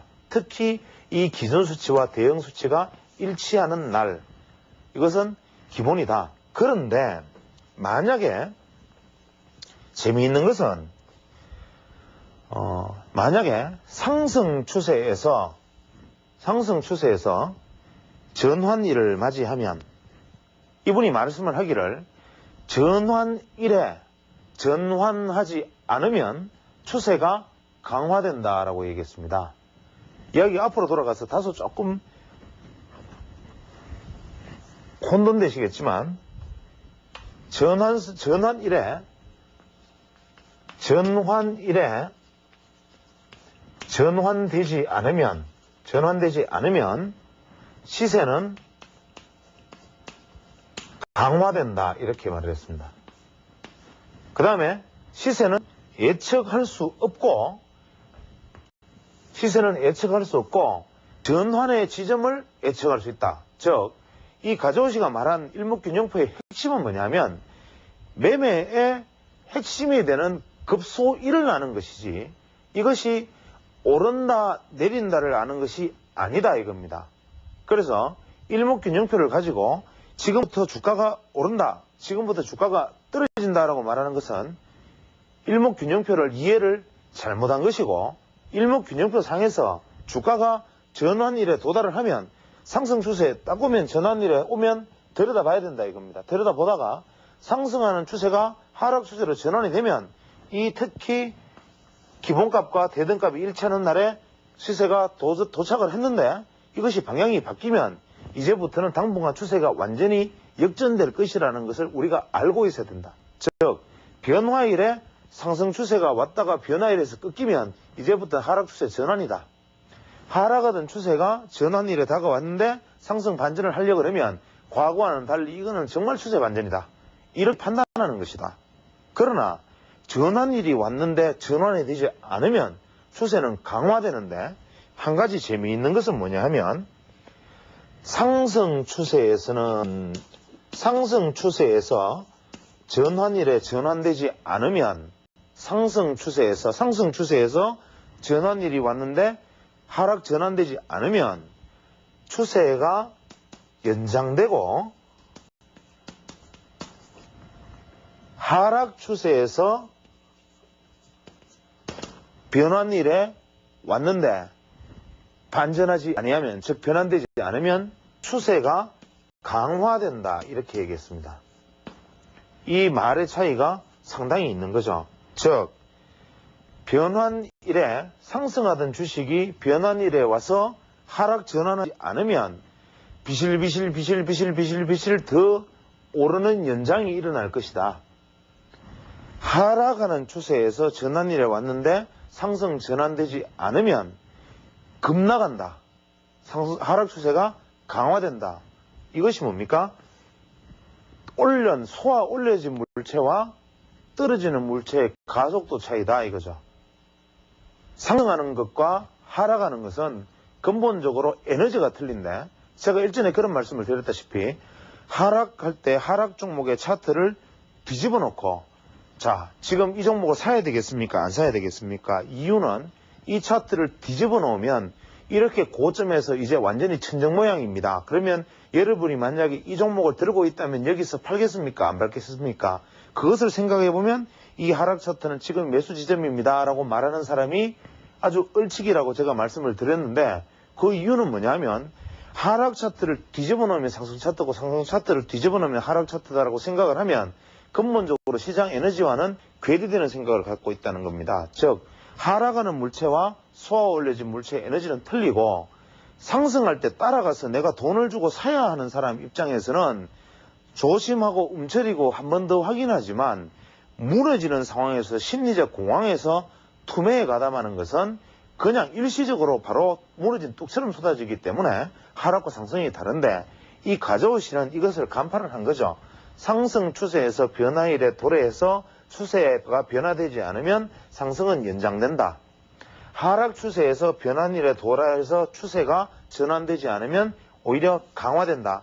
그러면 우리는 일목균형표를 볼 때 이 종목이 변화일에 도달하고 있는데, 하락하고 있던 종목이 변화일에 왔는데 상승으로 돌입하지 않고 상승 추세로 돌입하지 않는다. 어떻게 되겠습니까? 한 번 더 큰 하락이 있을 것 같으니까 지금이라도 손절매하고 나오자, 이런 얘기가 돼야 되고, 어떤 종목을 보유하고 있다가 변화일이 왔는데 하락 전환 안 되니까 야, 더 올라가나 봐, 더 사지 말고 가지고 있는 종목이 조금 더 오르면 그때 돼서 이익 실현하고 나와야 한다, 이런 얘기로 연결이 될 겁니다.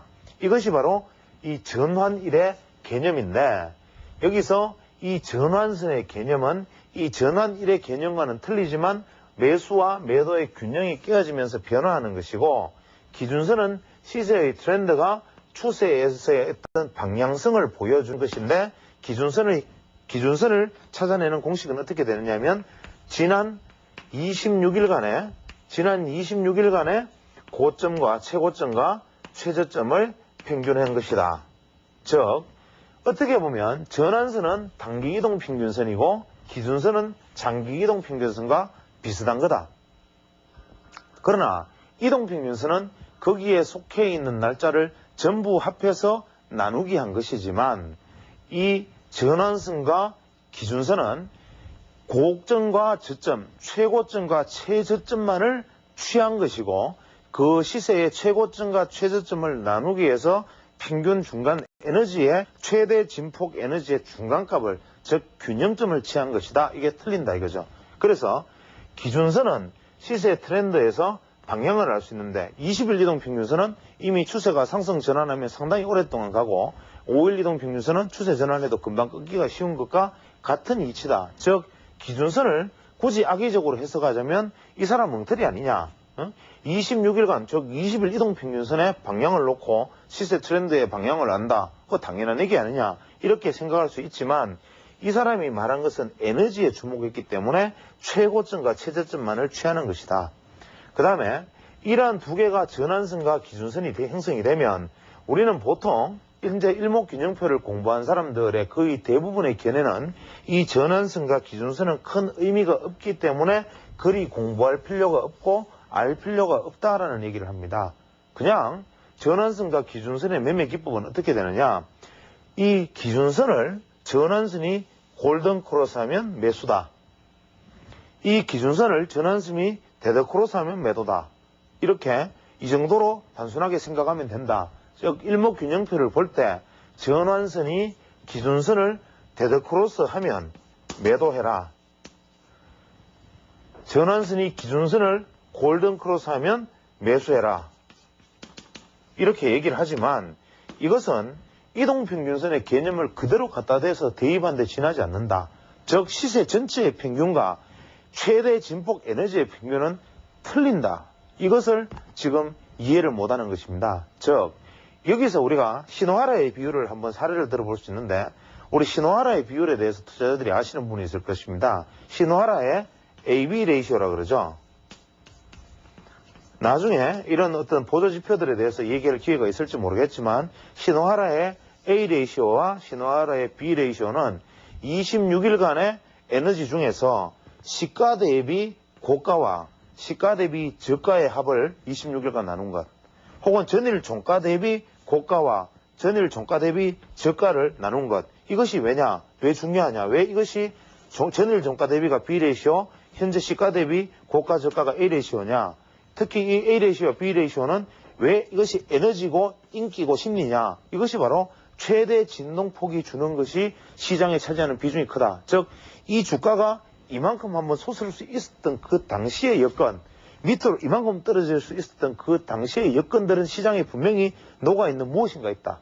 즉, 무조건 이것들을 평균해가지고 이동평균에서 바라보고 보는 것이 아니고 왜 그 순간에 9일 이내에 이만큼 한번 솟을 수 있었던 에너지가 존재했던가, 왜 이만큼 떨어질 수 있던 에너지가 존재했던가에 주목한 것이 바로 이 전환선과 기준선의 개념이 되고, 이것이 나중에 뭐 시노하라의 개념과도 비슷하게 일치하는 부분이 있는데, 재밌는 것은 시노하라의 AB 레이시오도 26일 기준으로 삼고 이 가조의 이동평균선도 이동평균선의 기준선은 26일로 삼았고, 제가 앞에서 말씀드렸던 이 26일이라는 것도 우리가 기본값에 있어서 굉장히 절대치로서 굉장히 중요한 의미를 가지고 이것이 한 기, 1기라고 얘기한다 그랬죠. 한 개의 주기다.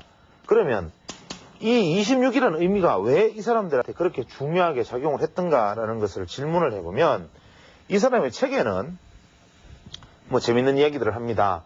26일째 되는 날, 혹은 이것은 달력의 주기와 양음역의 주기와 흐름도 있기도 하고, 막부 시대부터 일본에서 내려오던 관습들 뭐 다양한 것들을 자기들이 연구한 결과에 의하면, 자기가 사람을 엄청나게 동원해서 이것을 연구한 바에 의하면 26일이 최대 변곡점이더라라고 말을 하지만, 실제로 일본 시장이 일주일에 5일 정도 열렸으니까 한 달이면 거래일이 26일이고 그것을 거래일 26일동 평균을 하겠다는 생각을 하는 것은 당연하지 않나 생각하고, 제 생각에는 아마 이분이 생각했던 것도 26일은 뭐 그럴듯하게 표현을 하지만 실제로는 아마 거래일이 한 달 거래일이 26일 때문이었나 아니었나 생각을 합니다. 그래서 저는 보통 이 일목균형표를 쓸 때 원래 22거래일을 중심으로 기준선을 잡고 그 외의 모든 것도 수치를 낮춰가지고 변용을 해서 사용을 합니다. 그래서 이 시노하라 자신도 이 기준선과 전환선의 수치를 변형할 때 수추천을 합니다. 17일로 바꾸거나 혹은 극단적인 경우에 9일선 같은 경우 5일로 바꿔서 사용할 수도 있다라고 얘기를 하고, 심지어는 13일까지 내려서 13일선을 기준선으로 삼을 수도 있다. 이런 추천, 예외 추천도 자기 스스로 합니다. 그래서 이것은 아마 거래일 기준인 것처럼 보이고, 이 부분에 다시 돌아가서 매매는 전환선과 기준선이 골든 크로스다, 데드 크로스다, 이게 중요한 게 아니고, 이것의 매매의 기준은 어떻게 되느냐 하면, 기준선을 전환선이 골든 크로스 후에 재골든 크로스가 냈을 때가 매수 시점이고, 기준선을 전환선이 데드 크로스 후에 재데드 크로스를 낼 때가 매도 사인입니다.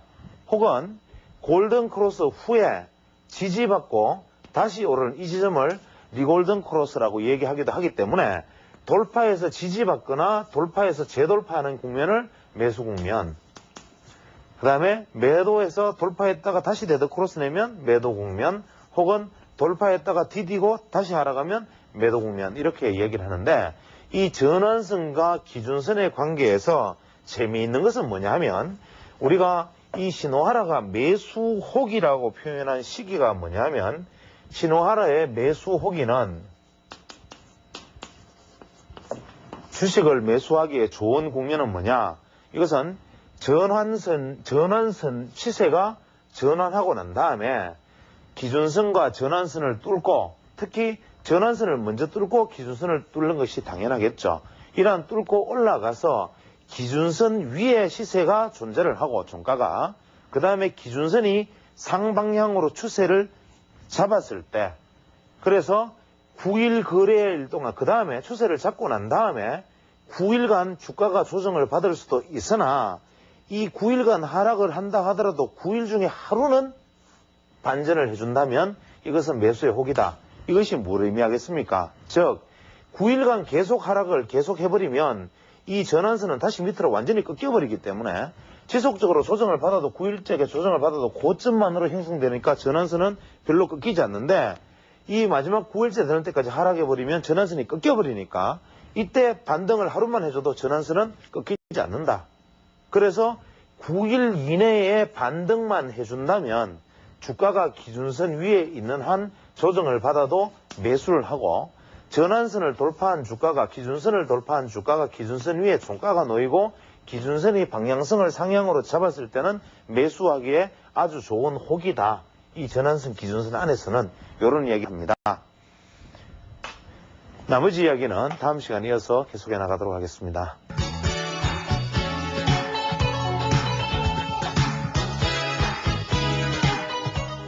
일단 먼저 이것은 제가 생각하는, 이것은 순수히 제 개인의 생각이기 때문에 경우에 따라서는 오해가 있을 수 있는 부분들을 양해하시기 바라고, 저는 제 개인적으로 일단 우리나라에서 중소형 증권사들을 거의 통폐합하고 현재 증권사의 수를 획기적으로 줄여야 된다고 생각합니다. 현재 증권사들이 가끔 난립하고 지금도 계속 증권사들이 설립하고 있으면서 HTS 수수료가 점점 떨어지기 시작하면 수익 구조를 낼 수 있는 방법은 빈번한 매매와 잦은 매매, 그 각종 자금을 유치해서 어떻게든지 수수료를 올리는 일밖에 없는데, 이러한 수수료를 올리기 위해서는 소위 말하는 영업이라는 것을 해야 됩니다. 증권사 창구에서 투자 상담사들이 투자자들에게 어떤 수익을 보장한다든지 어떤 긍정적인 얘기를 했더라도 자기에게 자금을 맡겨야 하고, 그 맡겨진 자금은 계좌에 묶여 있으면 그 계좌는 아무리 유치해도 소용이 없는 것이니까 여러 가지 빈번한 매매라든지 잦은 매매를 통해서 계속적으로 회전을 시켜서, 심지어는 제가 들은 어떤 분의 이야기로는 수익은 안 나도 좋다. 다만 크게 손실나지 않는 범위 안에서 회전율을 계속 얼마 이상으로 높여줄 수 있겠느냐는 조언으로, 제안으로 모 증권사 지점에서 수익률을 쇄화하자, 운용에 대한 어떤 대가를 쇄화하자, 이런 제안까지 있다고 합니다. 지금 각 증권사, 중소형 증권사 같은 경우에는 내부에 상관하는 직원 이외에도 그 이외 어떤 형식으로든지 이익을 쇄화하는, 즉 우리가 수수료를 가지고 쇄화해서 나눌 수 있는 사람들이 계약적으로 암암리에 존재한다고 알려져 있고, 실제로 그것이 사실인지 아닌지 제가 확인할 방법은 없습니다만은, 이러한 일들은 분명히 시장에 긍정적인 영향보다는 부정적인 영향을 미치게 되고, 특히 모 증권사, 유명한 중소형 증권사의 모모 지점, 무슨 증권사의 모모 지점은 무슨 종목의 작전, 또 무슨 지점은 무슨 종목의 작전, 무슨 종목에서는 어떤 종목을 250만 주를 가지고 있는데 얼마에 도달하면 매도한다, 이런 종류의 루머들이 시장에 돌아다닐 정도 된다면 이러한 것들은 이미 하나의 폐해가 되기 시작했다고 생각됩니다. 또 다분히 위탁 수수료가 계속 내려간다고 해서 그것이 투자자들에게 무조건 좋은 일인가라는 측면에서도 한번 생각해 볼 만한 필요가 있고, 이러한 어떤 난립 현상을 규제함으로 해서, 혹은 투자를 상담할 때 어떤 윤리성이 결여된 부분으로 일어나는 부분들, 이러한 문제들을 생각할 때 중소형 증권사의 대대적인 통폐합이 필요하지 않나라는 생각입니다. 두 번째로는 우리가 수급의 문제인데, 수급의 문제는 제가 기회 있을 때마다 끊임없이 얘기하고 있지만, 수급은 반드시 최소 진입은 퇴출을 넘지 않는 범위 안에서 진입이 이루어져야 한다는 것은 아마 확실할 것입니다. 세상의 어떤 정시 대책도 이것만큼 확실한 대책은 없을 것 같습니다. 좀 더 적극적으로 얘기한다면 퇴출 대비 50% 수준에서 진입을 허용한다든지 혹은 퇴출 대비 30% 선에서 진입을 허용한다든지 하는 방식으로라도 수급을 어떤 식으로든지 억제를 해서 퇴출이 되는 만큼 진입이 될 수 있는 이러한 방법으로라도 지금 수급이 조절이 되어야 하고, 그래서 시장이 1999년 말 이후로 계속적인 하락을 했던 원인이 98년 말 중반의 상승 이후에 엄청난 물량의 유상증자가 시장에 물량이 쏟아지면서 그 매물이 소화되는데 거의 2년의 세월이 걸렸다는 것을 한번 생각해 본다면, 코스닥 시장이 그 이후에 엄청난 어떤 유상증자라든지 그 외에 전환사채, 신주인수권부사채 이러한 물량들이 안고 있는 회복단의 어떤 파괴력을 생각한다면 현재 시점에서 더 이상 거기에 더 붙여서 만약에 신규 등록이 일어난다면 이제 우리 시장이 감당하지 못하는 수준까지 가지 않나라는 생각입니다. 세 번째로, 대주주가 잦은 변경이 일어날 때 일정 부분에 있어서 삼진아웃 제도를 둔다든지, 대주주가 만약에 어떤 회사에 3회 이상 바뀌면 혹은 1년에 2번 이상 바뀌면 이 대주주의 자금관계라든지 대주주가 이 회사를 인수하게 된 어떤 동기라든지 그 이외에는 혹은 그러한 것들이 법적으로 다소 문제가 된다면 대주주가 바뀐 이후에 회사의 경영 행태는 아주 직접적인 감시, 돋보기를 들여대서 직접적인 감시를 하고, 그러한 것들 역시 또 현행법에 문제가 된다면 대주주가 바뀐 종목에 대해서는 정권위원회에서 강력한 정권감시 업무, 예를 들어서 매매 내역을 철저하게 감시하고 그 부분이 어떤 매집이나 어떤 장난이나 작전의 대상이 되지 않았는지 하는 것을 대주주가 바뀐 후 최소 2, 3년간 지속적으로 빨간 딱지를 붙여서 원인 기업으로 추적 조사를 한다면, 만약에 현행법상 계좌 추적이라는 것은 불가능하겠지만 대주주가 이상한 이유로 바뀌고 끊임없이 주인이 바뀌고 회사의 정관이 변경되고 사업 목적이 자꾸 변경되는 회사들의 자금의 주식의 어떤 이동 혹은 주주 분포의 이동, 이러한 것들을 끊임없이 감시함으로써 현재 작전을 현저하게 줄일 수 있지 않나 싶습니다.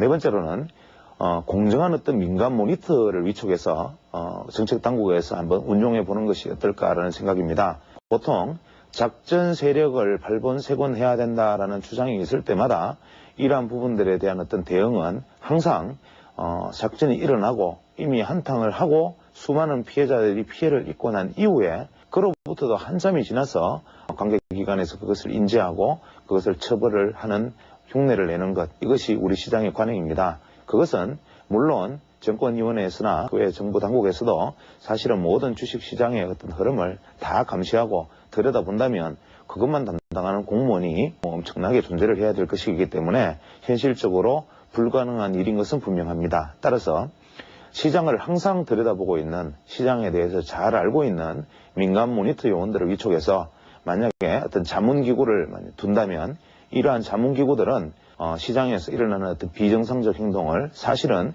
거래량의 움직임만 봐도, 회전율만 봐도, 주가의 움직임만 봐도 이미 이것이 별로 좋지 않은 흐름이다, 소위 손을 탔다, 작전의 대상이 되었다, 이러한 것들, 심지어는 거래원이나 어떤 매매 호가의 어떤 체결 강도만 봐도 알 수 있는 그런 분들이 많습니다. 그래서 이런 분들을 민간 모니터 요원으로 위촉해서 시장의 어떤 작전이 성립될 수 있는 여지를 아예 초기에 바로 봉쇄하는, 그래서 민간 모니터 요원들이 제보를 하거나 민간 모니터 요원들이 주 단위, 월 단위로 모니터링하는 결과를 관계당국에 일단 제공하고 관계당국에서는 철저한 조사를 하는 이러한 형태로 진행이 된다면 더 이상 소위 작전이라는 이름의 불건전한 세력들이 발을 붙일 공간은 현저히 줄어들지 않을까라는 생각을 합니다.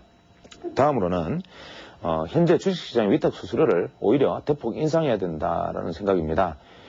지금 위탁 수수료를 인상하자 그러면 정시에 엄청난 악재가 될 것이라고 생각을 할 것이고, 실제로 지금 저 사람이 무슨 망발을 하고 있나라고 말씀하실 분도 많겠지만 위탁 수수료를 인상하고 일정 부분에 있어서 세금을 인하하는 방식을 한번 생각해 볼 수 있지 않나 싶습니다. 즉 주식시장에 있어서 당연하게 매매에 대해서 매매 이익이나 혹은 매매에 대해서 수수료를 부과하는 것은 상거래 원칙상 당연하고 또 그 부분에 있어서 세금이 부과되는 것도 당연한 일입니다. 그러나 세금을 부과하는 방식을 예를 들어서 3일 이내 거래에는 몇 프로, 뭐 6개월 이상에서는 몇 프로, 만약에 1년 이상의 거래에서는 오히려 뭐 세금을 비과세로 한다든지 이러한 식의 세율을 탄력적으로 조정을 하면서 아울러서 주식의 어떤 위탁 거래 수수료도 이러한 방식의 요율을 조정을 해서 자전 매매의 경우에는 오히려 조금 위탁 수수료를 만약 올린다면 시장이 어떤 지나친 어떤 단기적인 어떤 흐름이라든지 시장의 어떤 감정적 흐름에 휩쓸리는 일은 방지할 수 있지 않을까라는 생각입니다. 물론 이 이야기를 하면 제일 먼저 반기를 드는 사람들이 소형 증권사들 혹은 뭐 HTS를 이용한 온라인 증권사들 뭐 이런 쪽일 것이라는 것은 뭐 충분히 미루어 짐작할 수 있고 전업 투자를 하시는 데이트레이더 분들도 뭐 반감을 가지실 수 있는 이야기이지만 어차피 시장이라는 것은 현재 내가 다소 좀 불리하더라도 전체적으로 파이가 살아있어야만 그 파이가 건강해야만 그 파이를 계속 키워가면서 내가 생존할 수 있는데 만약에 파이가 상하거나 변질되고 파이가 축소된다면 현재 내가 뜯어먹고 있는 파이가 결국 내 살을 뜯어먹고 있는 것이라는 관점에서 전업 투자자나 단기 투자자분들이 입장에서는 다소 조금 거슬리는 얘기가 될 수 있다 하더라도 전체 시장을 살리는 길이 결국 내가 사는 길이라는 관점에서는 한번 생각해 볼 만한 일이 아닌가라는 생각입니다. 그 다음에 외국인들이 이제 우리나라에 직접적인 투자를 많이 하고 있지만 실제 우리 시장들은 항상 초조하게 외국인들의 매매 내역만 들여다보고 있습니다. 외국인이 순매수를 해서 시장을 끌어올리면 시장이 상승을 하고 외국인들의 순매도로 돌았으면 또 금세 조정을 받고 이러한 모습을 두고 만약에 현재의 어떤 종합지수가 지수를 한 개의 종목이라고 본다면 뭐 외국인이라는 한 주체가 거의 노골적으로 한국 시장을 매집하고 있지 않는가라는 얘기를 합니다. 실제로 종목별 사례로 보면 지난번에 특정 종목을 거론해서 좀 뭐한 느낌은 있지만 뭐 태평양이라든지 건강고려라든지 우량주라는 이름 혹은 실적이라는 이름으로 외국인들이 매수를 해 들어갔던 종목들은 뭐 외국인들의 공개적인 작전이라고 해도 과언이 아니죠.